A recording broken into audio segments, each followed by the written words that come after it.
Good afternoon, everyone, and welcome to the 54th annual meeting of the Reading Land Trust. I am Sylvia Erskine, and this is Gordon Lowry, co-presidents of the Trust. Happy spring. On behalf of the Board of Trustees, we want to thank you all for joining us. We'd be very happy if you were out on our trails, but we're really happy that you're here today. And we especially want to thank you for your enthusiastic and loyal support of our work and our mission. You help make what we do possible and rewarding. As is our usual format, we'll start today with the short business part of the meeting, followed by our program in which we'll take you on a journey of some of our hidden treasures. After that, we hope you'll join us for wine and food and good conversation. Gordon is going to introduce the rest of the board, but before he does, I'd like to say a few words. Over the past year, we've had a number of changes on our board. We want to thank outgoing trustees Marianne Carmen and Sherry Carricker. Marianne resigned from our board at the end of last year, and today is Sherry's last day on the board. We thank them for the time they contributed and for all the wonderful work they did.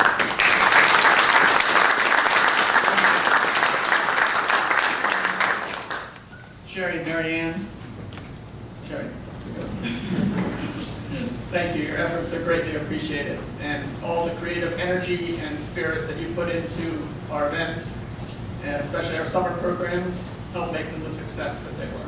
Thank you. And we also want to thank Bruce Johnson for the contributions he made for the time that he was on the board. He had to leave because of other professional commitments. And Gordon is going to introduce Gordon. Okay, next to Sylvia, Buzz Merrick, Vice President, longtime board member, served as the chair of the Finance Committee, along with trustees Gene Connolly and David Brooks, had developed our investment policy, which has worked for us very well for a number of years. Kevin Schutte, Vice President, serves on Stewardship Committee and is thankfully our resident tech expert. We thank him for creating the presentation you'll enjoy a little later. Sean McNamara, Treasurer, been on our board since 2009, Stewardship and Finance Committee, and also the liaison with the Reading School System. Kate Perry, just joined last year, our new secretary replacing Jane Ross, who has held the position for many years. Also very involved with our website, communication efforts, and event planning. Next to her, Jean Emmermiller, focusing on communication and event planning also, as well as leading frequent hikes on our trails. And I'd like to give a special thanks to both Jean and Kate for orchestrating a fantastic summer event in Poliac Pond last August, just after joining the board last spring.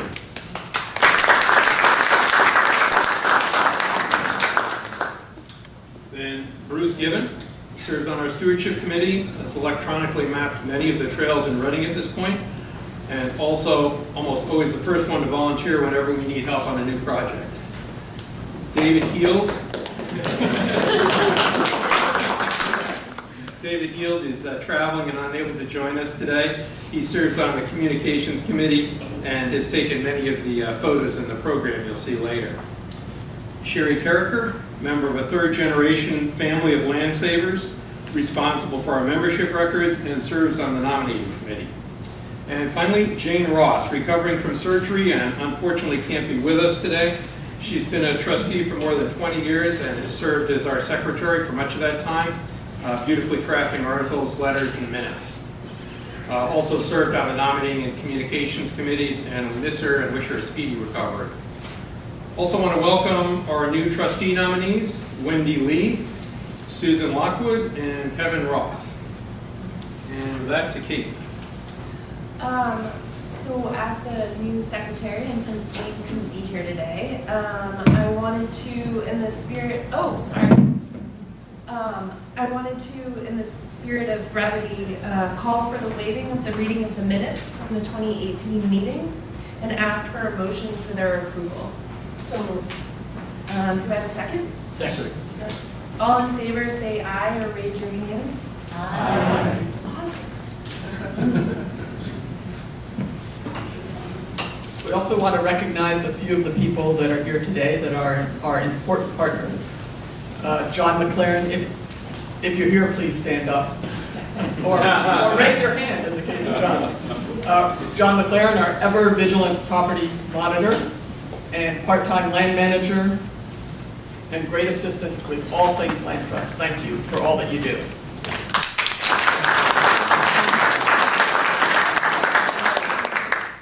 Julia Pemberton, here, first selectman, of course, and wonderful conservation partner. Stuart Green, please stand. Thank you to you and the trail tenders for all of your help with our properties, for the fantastic work on the trails. Thank you so much. Thanks. Thank you. Bill Hill.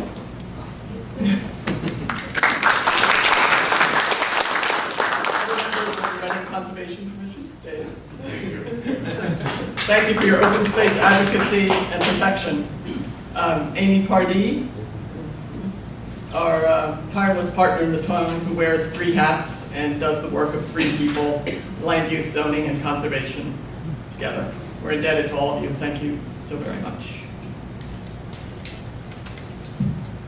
Okay, next up is vote on changes to the bylaws. Today we have 2 proposed changes to our bylaws. The first relates to the demise of the Reading pilot and how we post notice of the annual meetings. Rather than advertising the pilot 10 days prior to the meeting, we will post notice on the Town of Reading website calendar as well as the RLT website. The proposed text of Article 6, Section 3 is as follows. Notice of all meetings of the membership shall be posted on the Town of Reading website calendar and Reading Land Trust website 10 days prior to the meeting, stating the time, date, and place thereof.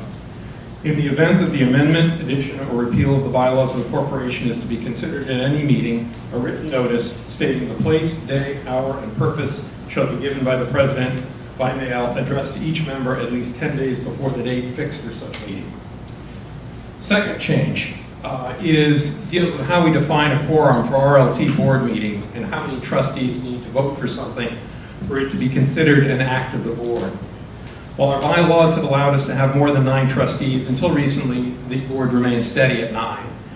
Increasing demands for stewardship, accreditation, and outreach efforts have pushed us to increase the size of the board to 13 members.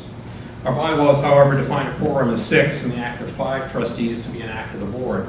So rather than set a specific number and have to adjust that number frequently as the size of the board changes, we propose requiring a simple majority of the current board members for either a quorum or an act of the board. With 13 current members, 7 would constitute a quorum and 7 would constitute an act of the board. So the exact proposed text of that is, at all meetings of the board, the presence of a simple majority of the current number of trustees on the board shall be necessary and sufficient to constitute a quorum for the transaction of business, and the act of a simple majority of the current number of trustees on the board shall be the act of the Board of Trustees, except as may be otherwise specifically provided by statute or these bylaws. I will make a motion to approve these changes to our bylaws. Do I have a second? Second. And all in favor? Aye. All opposed? Great.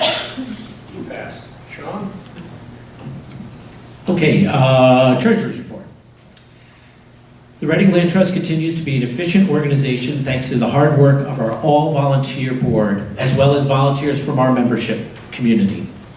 In particular, our co-presidents, Sylvia and Gordon, do a tremendous amount of behind-the-scenes work. This organization simply would not function the way it does without their generous donation of time and talent. We are very fortunate to have them lead the Reading Land Trust.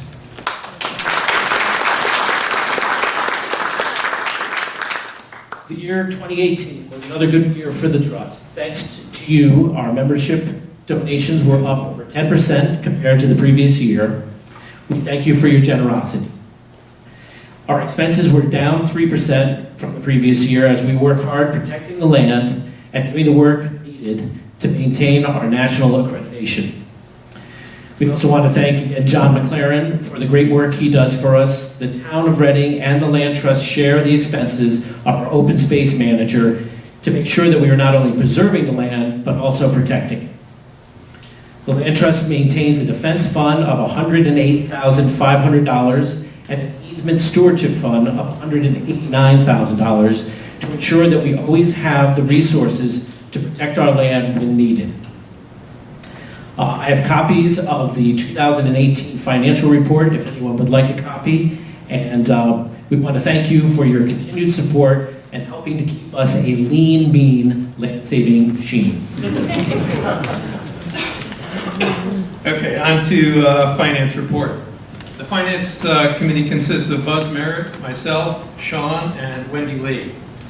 At the end of February 2017, we had switched from a more active approach with our investments in mutual funds to a single Vanguard index fund, still custodied at Charles Schwab, keeping the level of risk in the portfolio the same, 60% stocks, 40% bonds, but lowered our fees dramatically. Our investment account ended March 31st this year at just over $1.9 million, an increase of 3.9% over the previous 12 months. More importantly, we stayed within our goal of using no more than 2% of the investment account per year for operating expenses, which is only possible with the hard work and volunteer hours of both our board and many of our members, and we thank you for that. I will turn it over to Kate for a report of the nominating committee. So you're all gonna have to excuse me today. I'm getting over a tickle in my throat, but hopefully I'll make it through. So Jean and I joined last year, so we were sitting in the seats of Kevin and Susan last year, so we're excited to be up here. So the nominating committee, which is me, Gordon, and Sherry, and we're gonna have to find somebody to take your place. The nominating committee met with and presented the following individuals to the rest of the Board of Trustees for consideration. All nominees were unanimously approved by the board to be presented today to the membership for election. The nominees are Wendy Lee, who couldn't be here, Susan Lockwood, and Kevin Roth. In addition, Sean McNamara and Jane Ross, two of our fantastic board members, are being presented for re-election to 3-year terms. We really need them, both. So I'll tell you a little bit about our 3 new members. Wendy is the former CEO of Equinox Capital Management, which is an institutional investment firm based in New York. She's been involved in wildlife preservation and nature conservation for a long while and has sat on the National Council of the World Wildlife Fund for over 20 years. Together with her husband, Easton Ragsdale, a Reading trail tender, they have enjoyed living in the beauty of Reading for nearly 20 years. Susan is the principal of Susan Lockwood Architects in Greenwich, a boutique firm specializing in residential and institutional architecture. She is enthusiastic about land conservation and is a past president of Connecticut Farmland Trust, a statewide land trust dedicated to preserving working farmland in Connecticut. She's lived in Reading for over 10 years and was attracted to the community for its open space, historical significance, and natural beauty. And Susan in particular has jumped in feet first, creating a board handbook, which is fantastic. Kevin has been in the area for the past 17 years. He moved to Reading almost 5 years ago with his wife Heather and their daughter Ruby, who will start kindergarten at Reading Elementary in the fall. He works at Boehringer Ingelheim Pharmaceuticals, where he's part of the HR function and serves as a director of organizational development. He's an avid golfer and fisherman and runs and hikes often on land trust properties. I will also say Kevin introduced me to the Book of Trails 10 years ago now, so I'm grateful for that. So, as part of the vote, we present Wendy Lee, Susan Lockwood, and Kevin Roth for election to their first 3-year terms, and Sean McNamara and Jane Ross for re-election to their 3-year terms. All those in favor, please raise your hand. All those opposed, please raise your hand. Thank you so much. So that's a yes all around, and congratulations to you two, and to Wendy, and to Sean. Thanks.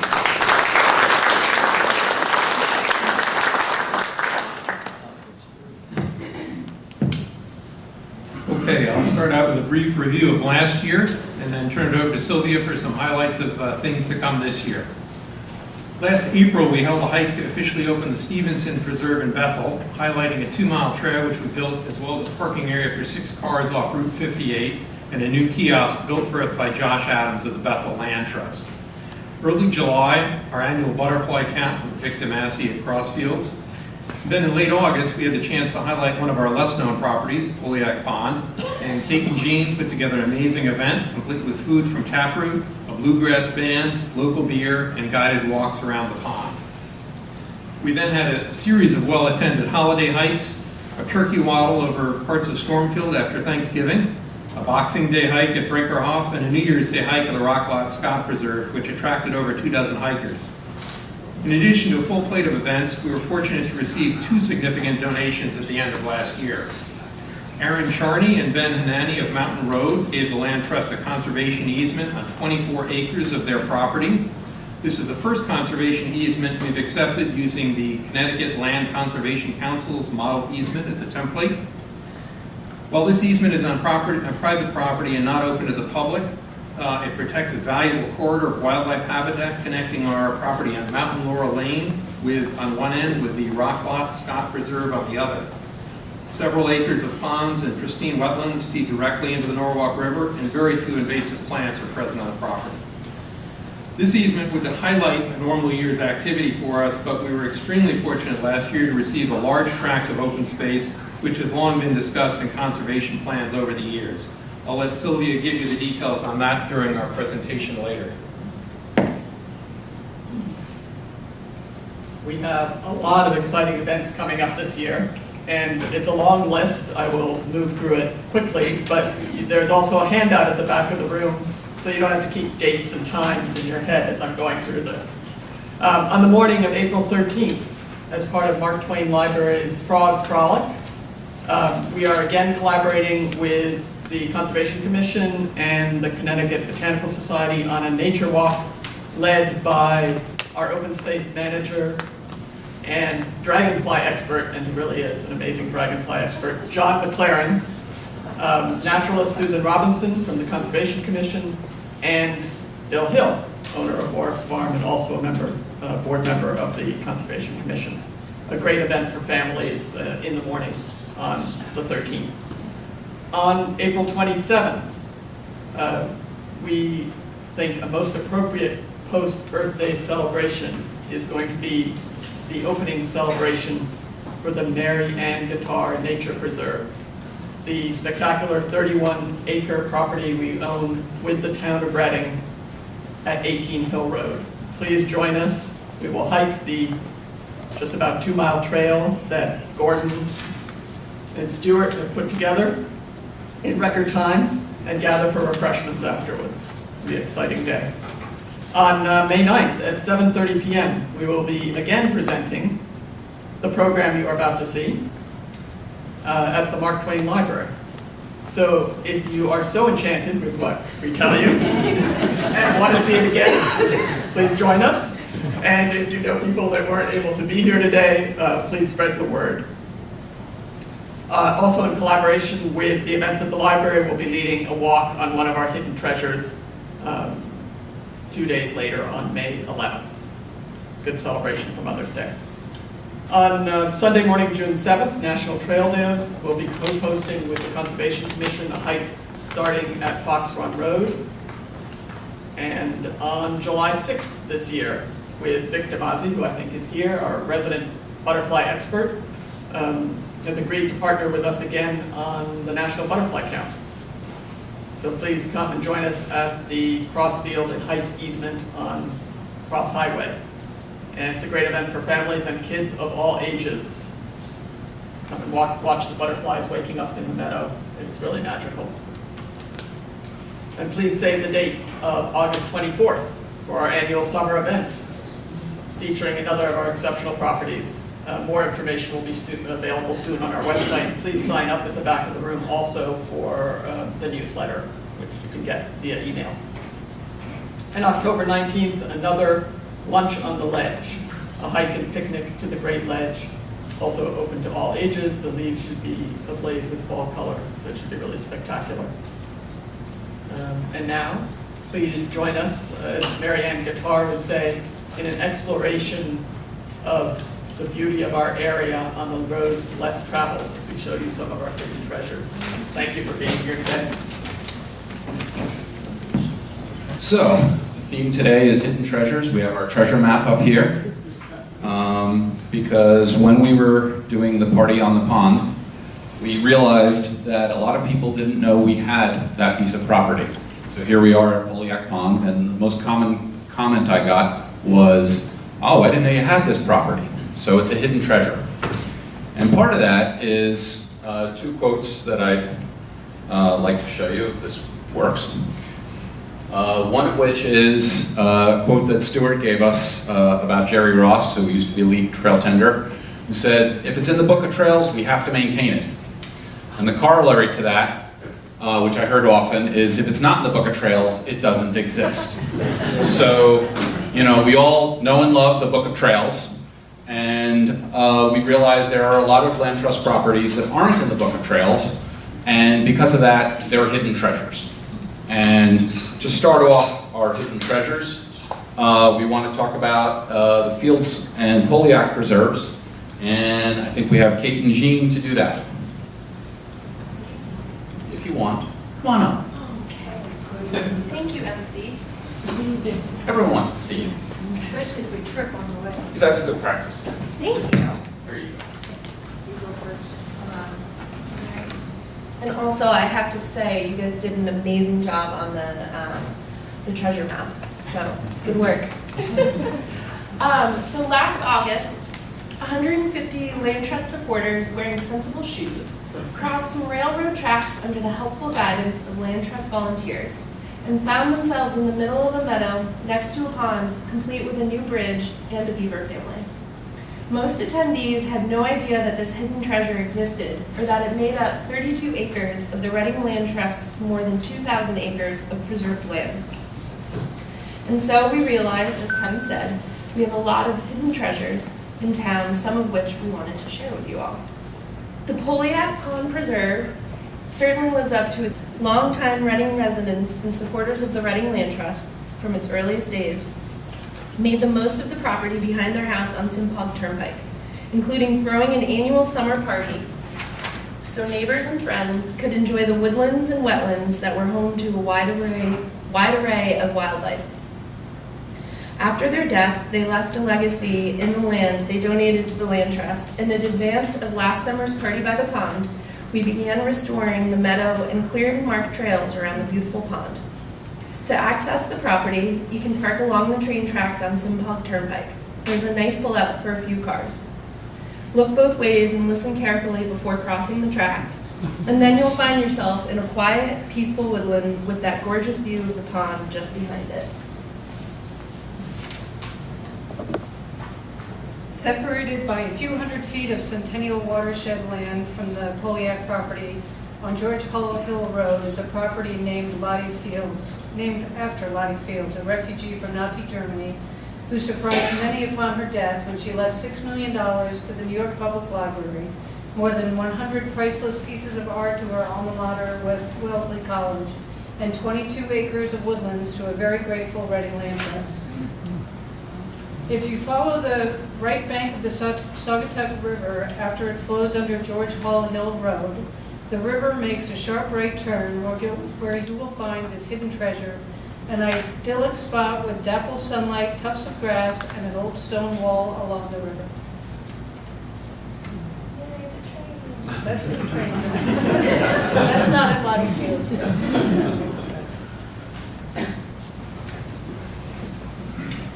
Next up, we have Buzz talking about the honey gifts. Where's the microphone? That makes more sense.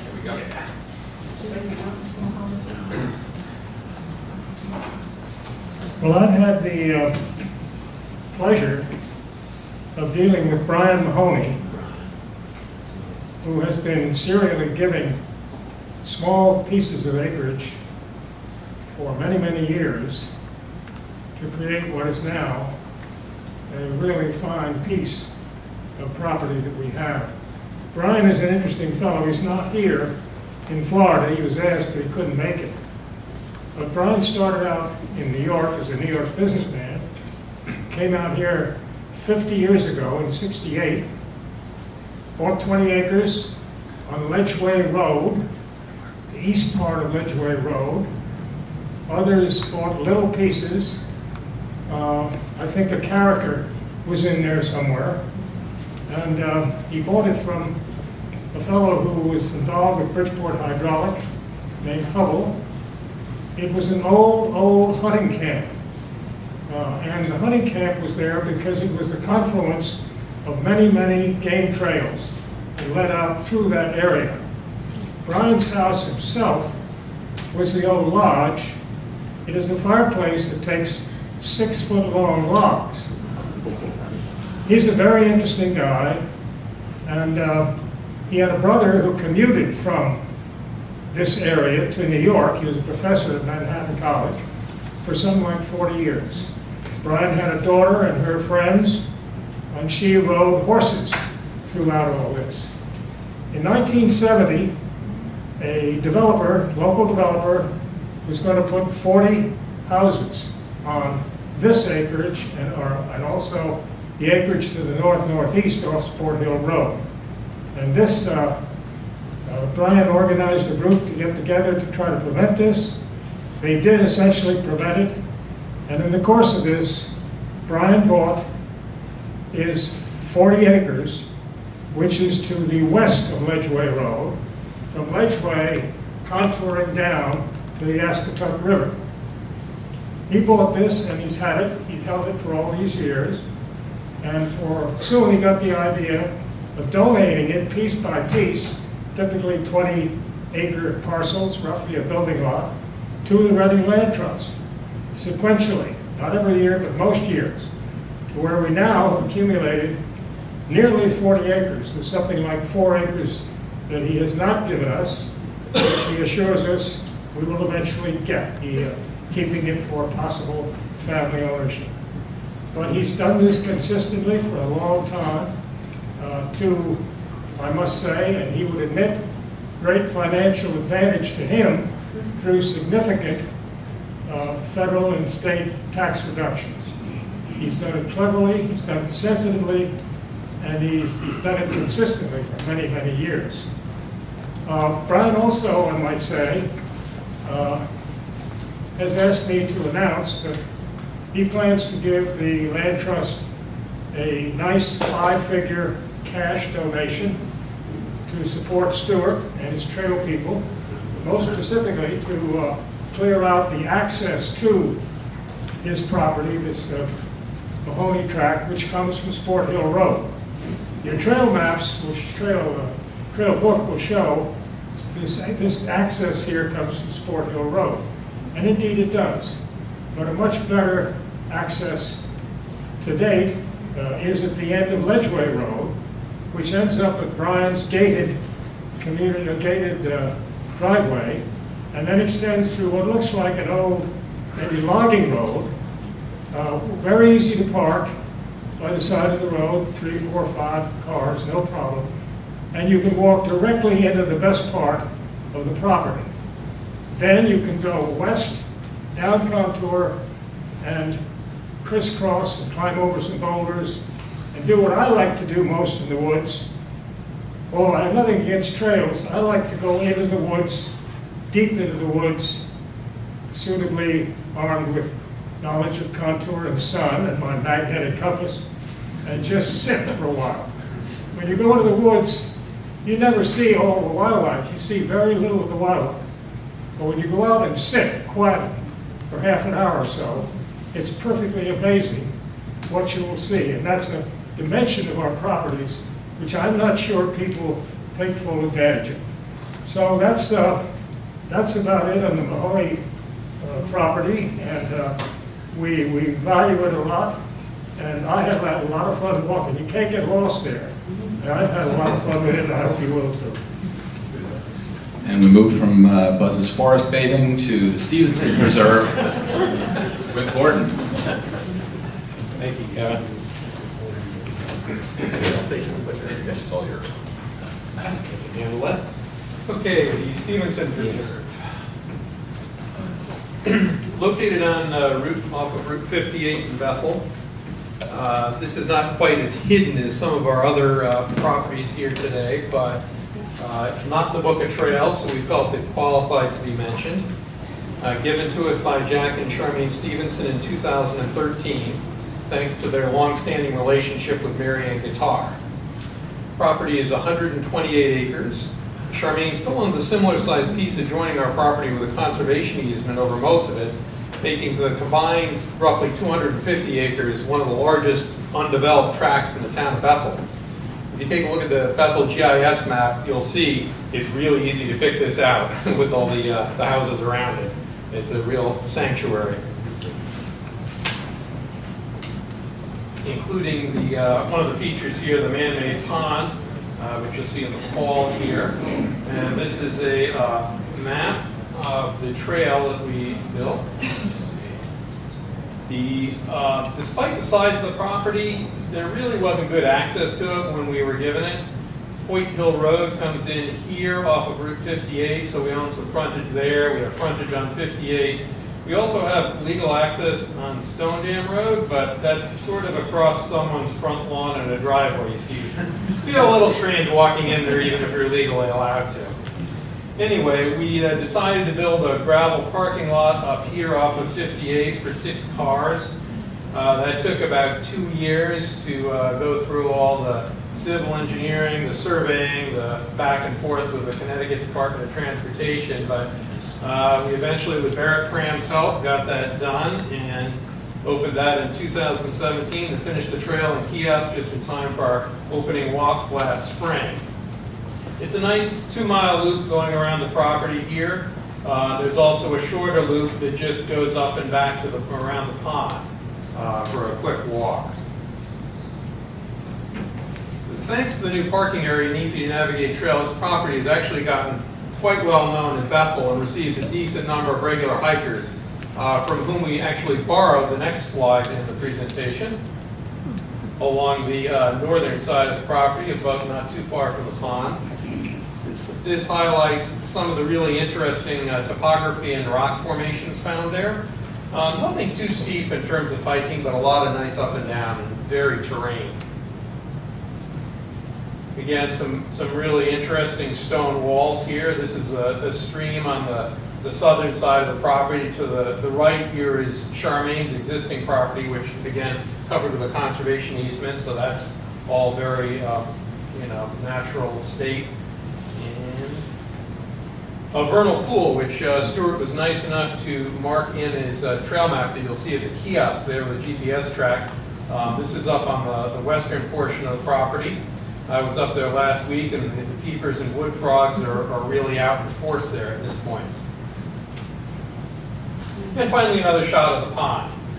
Before long, the skunk cabbage will be this big again. And with that, I'll turn it over to Sean.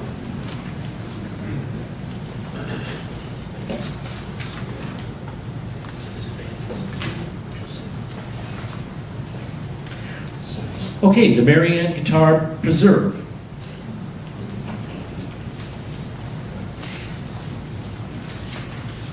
This beautiful property with dramatic topography is a combination of rugged ridges, quartz deposits, wetland depressions, and 3 streams feeding water downhill to the Saugatuck River and eventually the reservoir.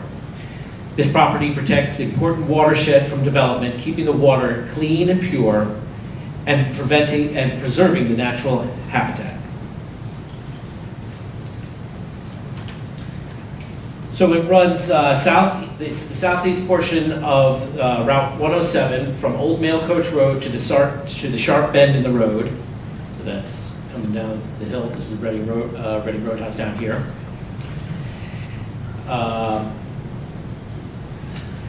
We will be opening the preserve, as Sylvia mentioned, to the public with a hike on the freshly blazed trails on April 27th. And details will be coming soon for the inaugural hike. The property is named after Marianne Guitar, who I'm sure everyone in this room knows or remembers, not only a founding member and longtime president of the Reading Land Trust. Marianne was the driving force in the Connecticut Land Trust movement that started in the 1960s. In 2013, the Connecticut Land Conservation Council awarded the Excellence in Conservation Award to her for her lifetime work as one of the early pioneers in the conservation of open space. Most of the properties we've talked about were donated by families to keep as protected open space forever. With 18 Hill Road, the Land Trust and the town of Reading felt that this property was worth purchasing. Thanks to the hard work of Julia Pemberton on behalf of the town and Lori Heiss, who is here for today on behalf of the Land Trust, the town and the trust joined forces to acquire this property.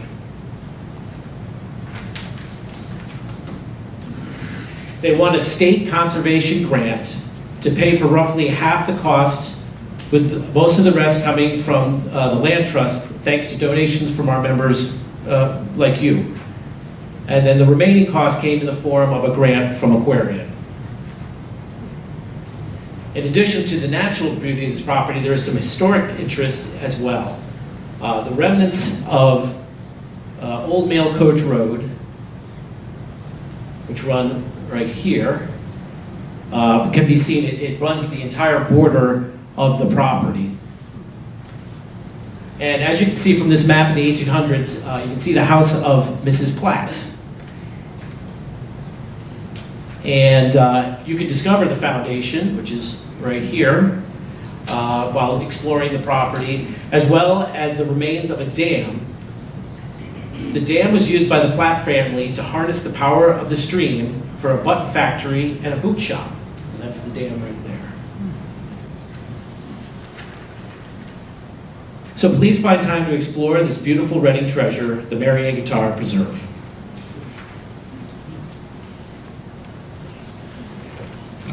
And with that, we pass it to Sylvia to talk about the Colonel Alfred McCormick Preserve.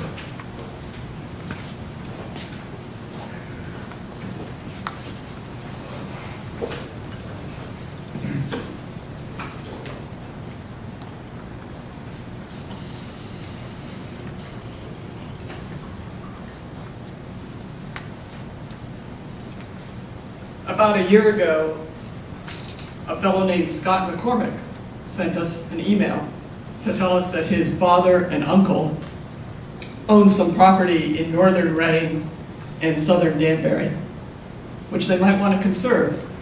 And they wanted to know if we would be interested. Several conversations and emails later, and the indication from us that we might just be interested, we left it that he would let us know next time he was in town and we could walk the property together.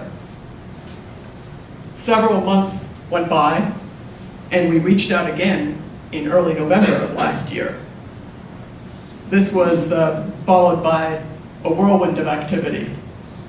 And in early January of this year, we became the proud new stewards and owners of 238 contiguous acres in Reading and Danbury. Welcome.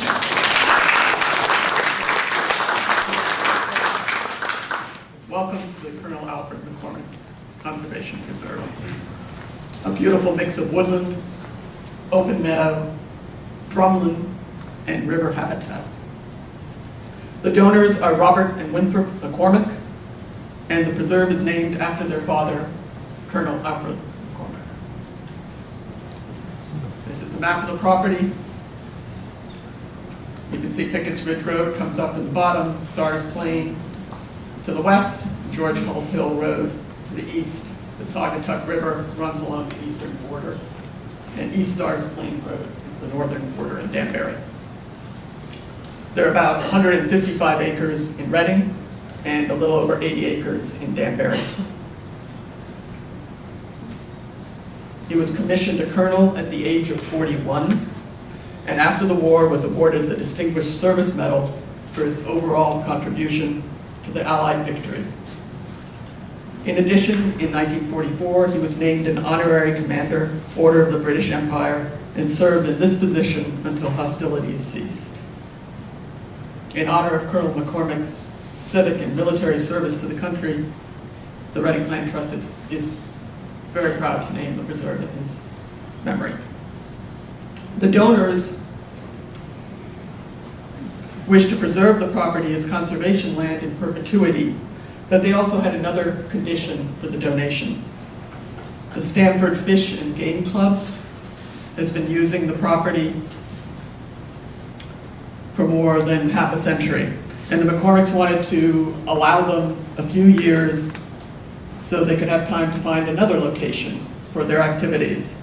So for the next 5 years, until January 2024, the property will be open to the public for most of the year, from February 15th to September 30th, and then closed for the use of the club from October 1st to February 14th of those years. They primarily do bird, pheasant hunting, fishing, and dog training on the property.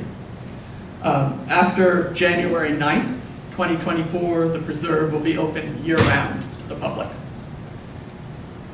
Here's some shots that's through the woods looking down at the Saugatuck River. The view of the river on the edge of the property. There are already several wood roads on the property, which master trail builder Gordon Laurie is already transforming into 2 loop trails. You can see the dotted lines are the wood roads that are already there. And so we'll have a loop trail toward the west and one towards the east, also along the river.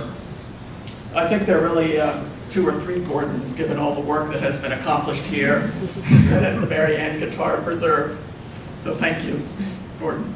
Eventually our goal is to have an interconnecting network of trails, connecting those 2 loop trails. A kiosk will be going in the next few weeks at the main entrance at the intersection of Pickett's Ridge Road and George Hull Hill Road, right here. There's a lock on the gate right now that'll be coming down, and there's plenty of parking. So please come and enjoy your hikes during the time that the property is open. And stay tuned also for a celebration in honor of the McCormicks and the preserve. Scott McCormick will be bringing his family up, and there'll be an installation of a plaque in honor of his grandfather.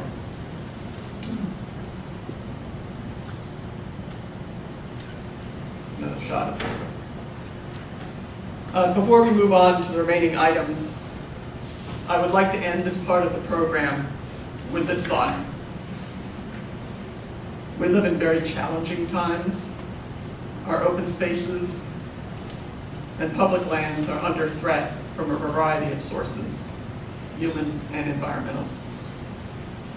The impulse to conserve land is a commitment to community and to future generations that has its roots in traditional American ideals. Our donors, those we've spoken about today, and so many others, past, present, and we hope in the future, have continued this tradition, and we thank them with our sincerest gratitude. Thank you.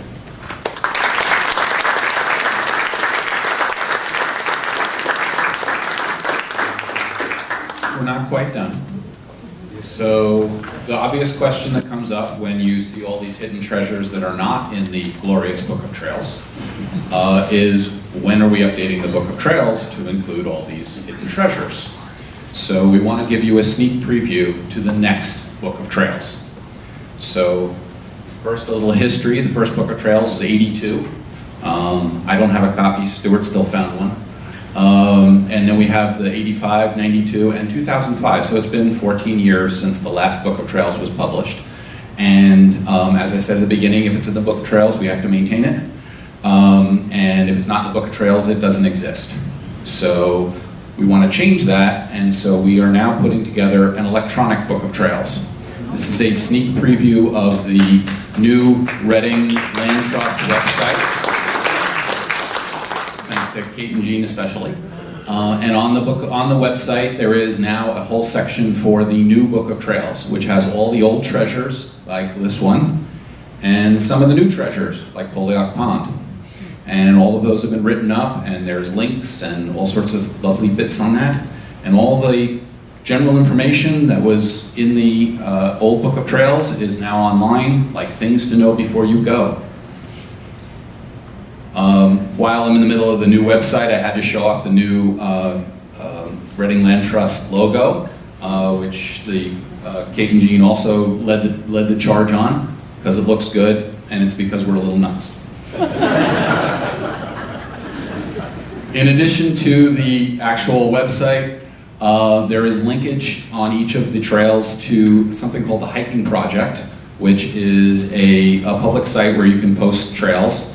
And Bruce has been going crazy tracking every trail in Reading and posting it to Hiking Project, so that now you can download an app from Hiking Project, and now you have a nice little app. You can walk around, record your trail, share it with your neighbors, show how much you've hiked, but it also posts pictures and show the elevation changes. You can say, well, this one's nice and flat, I'm going to take this one.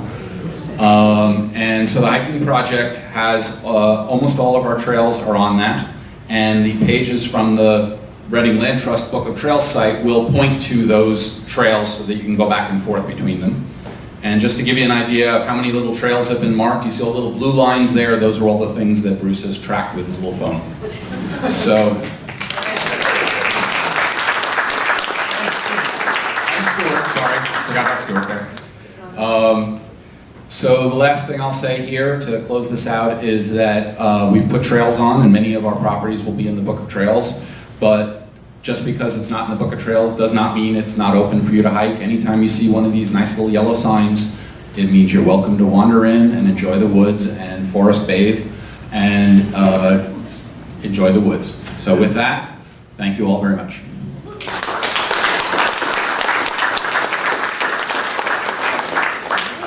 Please join us at the back of the room for refreshments and conversation. More stories.